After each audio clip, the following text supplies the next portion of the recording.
이것도 뭐 궁금증이 많은 시청자분들이 계실 것 같아서 요즘 많은 전략들이 있잖아요. 네. 투자할 때 전략들을 쓰는데 어떤 전략을 사용하시는지, 또 하나는요, 교수님께서 생각하시는 기대 수익률이라고 할까요? 목표 수익률이라고 할까요? 어느 정도로 잡으시는지 그것도 한번 질문드리고 싶습니다.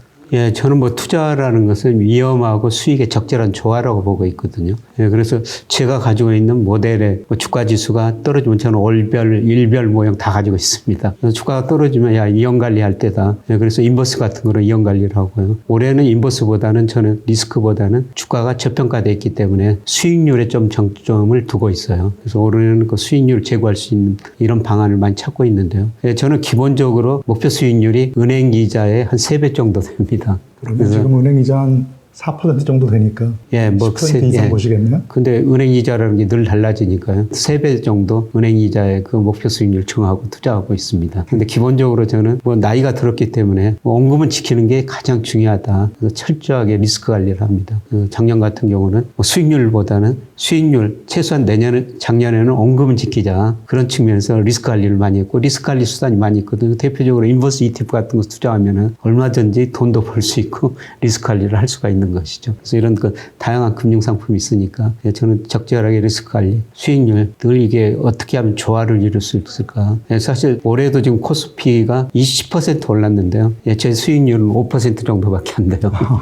뭐 오르는 데다도 걸어놨지만 제 전망이 틀릴 수도 있거든요. 그 틀릴 수 있으니까 약간은 인버스 ETF 같은 거 사가지고 리스크 관리 인버스가 있기 때문에 전체적으로 수익률을 추가하지 못하죠. 근데 제 전망이 만약 틀려가지고 주가가 거꾸로 가버리면은 거꾸로 인버스 ETF가 있기 때문에 마이너스 수익률이 크게 줄어들 수가 있는 것입니다. 인버스 ETF라고 하면은 주가와 반대로 움직이는, 수익이 이제 주가와 반대로 움직이는 그런 펀드를 얘기하는데요. 또 지금 주가 전망을 좋게 보시면서도 보험처럼 그렇죠. 이것도 그런 전략을 쓰시고 계시네요. 예, 그래서 뭐 말씀드렸습니다. 코스피 10% 올랐는데 제 계좌 수익률은 5%라는 겁니다. 예, 김영익 교수님 같은 분은 수익률이 굉장히 클 줄 알았는데 의외로 약간 보수적인 데가 있으신 것 같습니다. ETF 투자 액수를 보니까요.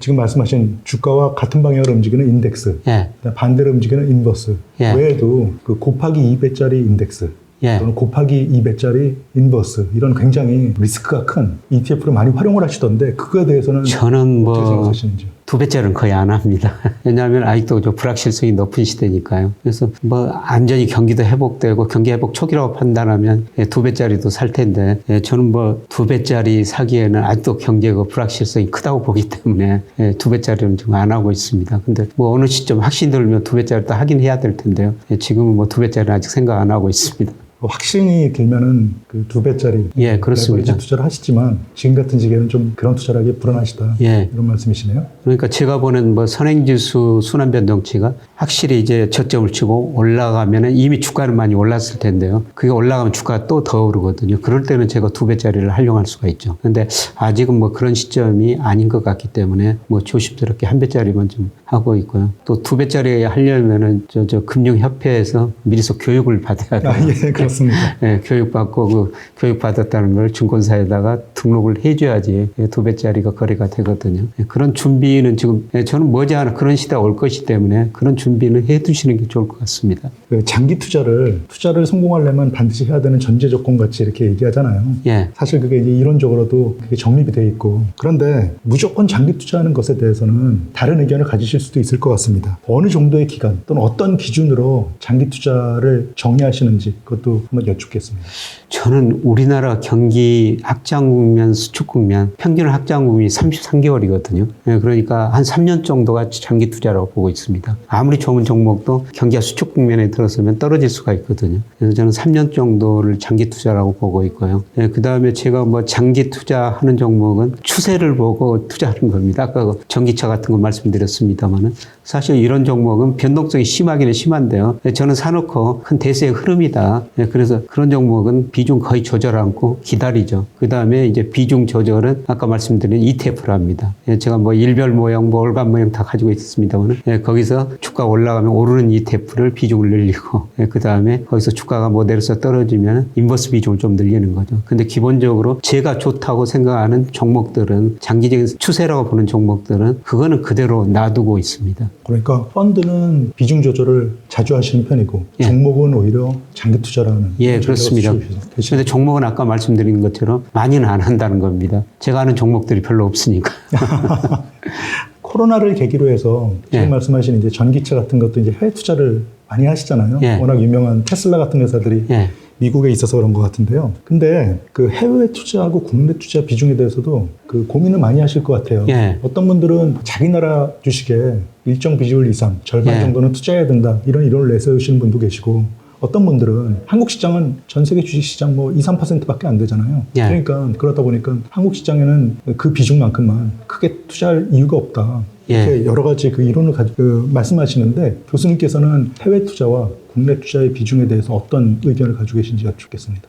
국민연금, 뭐 사학연금 같은 큰 기금은 전 세계 그 국가별 비중을 그전 식으로 나눠야 되죠. MSCI 비중, 각 국가별 비중이 있지 않습니까? 그래서 말씀하신 것처럼 우리 GDP가 세계에서 차지하는 비중이 1.9%밖에 안 돼요. 그래서 그런 거에 따라 가지고 비중을 조절할 필요가 있는데요. 그런데 개인들은 그렇게 많은 나라에 투자할 수 있는 돈이 없거든요. 물론 나눠서 투자해야 되지만은, 저는 그것도 시기에 따라 가지고 국가별 비중은 조절해야 된다. 예를 들어 가지고 1980년에서 89년 10년 동안은요, 우리 주가가 미국 주가보다 훨씬 더 많이 올랐어요. 그때 80년대 말에 우리 3조 왕이 있으면서 주가가 큰 폭 상승했고요. 1990년에서 99년까지는 미국에서 IT 혁명이 있으면서 미국 주가가 많이 올랐고요. 그다음에 2000년에서 2009년까지는 우리 주가가 미국 주가보다 훨씬 많이 올랐거든요. 특히 2000년에서 2009년까지는 S&P 500 월평균 수익률이 마이너스 0.09%입니다. 그런데 이제 2010년부터 2019년까지는 미국 주가가 많이 올랐죠. 요새 그 젊은 분들은 지난 10년만 봐가지고 한국 주식은 안 돼, 미국 주식만 좋아. 그런데 이 10년 사이클로 보면요,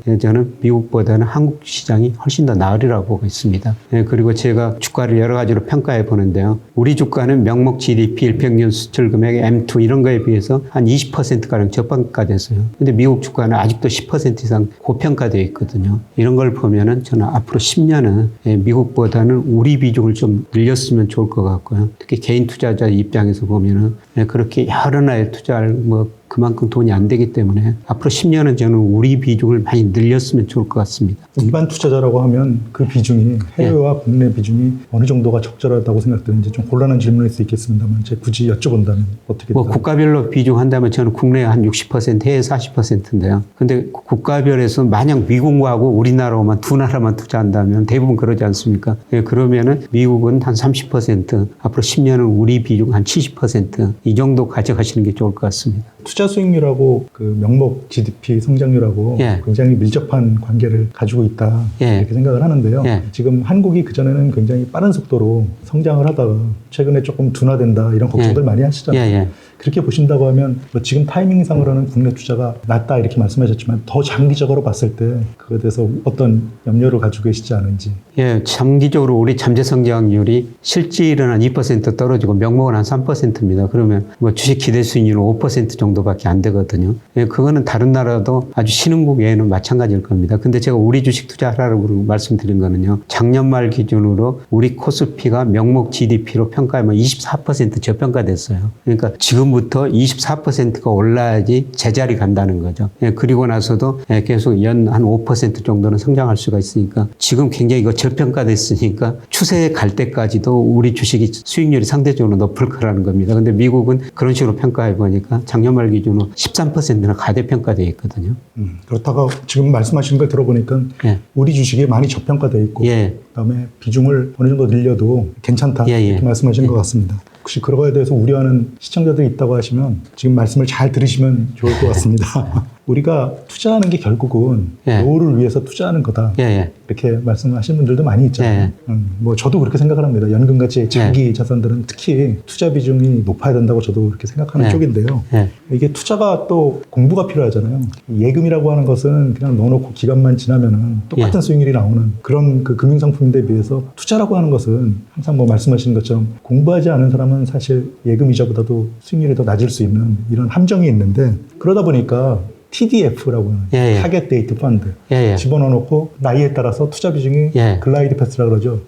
줄어드는 이런, 이제 저는 약간 게으른 펀드라고 얘기를 많이 하는데요. 아마 그 전문가이시니까 이런 투자를 안 하실 거라고 저는 생각을 하는데 예. 일반 투자자들이 나는 공부하기 싫다, 나는 그냥 편안하고 싶다 이런 투자자들이 TDF에 투자하는 거에 대해서는 어떤 저는 그게 매우 바람직스럽다고 생각합니다. 사실 일반 투자자들은 사회적 전념 현상에 물리기 좀 쉽거든요. 우리가 코스피가 3,000 넘었을 때 제가 보기에는 일평균 수출 금액, 명목 GDP, 유동성에 비해서 우리 코스피가 20-30% 가대평가됐어요. 근데 그때 동학개미운동이라고 정말 많은 분들이 주식시장에 참여했지 않습니까? 주식시장 좋다고 그러니까 모든 사람들이 다 주식시장에 참여했죠. 그런데 개인들은 그걸 좀 멀리 하고요. 저는 펀드가 훨씬 더 좋다고 생각합니다. 사실 저도 아까 개별 기업을 잘 모른다고 말씀을 드렸습니다. 저도 증권회사를 거의 20년 가까이 다녔고 애널리스트들하고 매일 아침 회의하면서도 종목을 잘 모르거든요. 그런데 일반 투자자들이 과연 그 종목에 대해서 물론 공부하신 분도 있을 것 같습니다만 얼마나 공부하셨을까. 그러니까 지난번 주식시장이 좋았을 때요. 제 친구들이 자녀들을 저한테 주식 투자하고 싶다 해가지고 많이 보냈거든요. 근데 와서 이야기해 보면은 이 친구들이 재무제표도 몰라요. 그래서 재무제표 이런 책 보고 한 3개월 후, 6개월 후에 다시 한번 이야기해보자. 다시 오는 친구가 없습니다. 그만큼 공부 안 하고 주식 투자를 한다는 거죠. 물론 예외적인 분도 있겠습니다만 저는 개인 투자자들한테는 정말 거시경제 사이클도 개인들이 꽤 알 수는 없고 그다음에 종목도 그렇게 공부 안 하신다면은 아까 펀드 그다음에 TDF 이런 것들은 정말 좋은 상품이라고 생각합니다.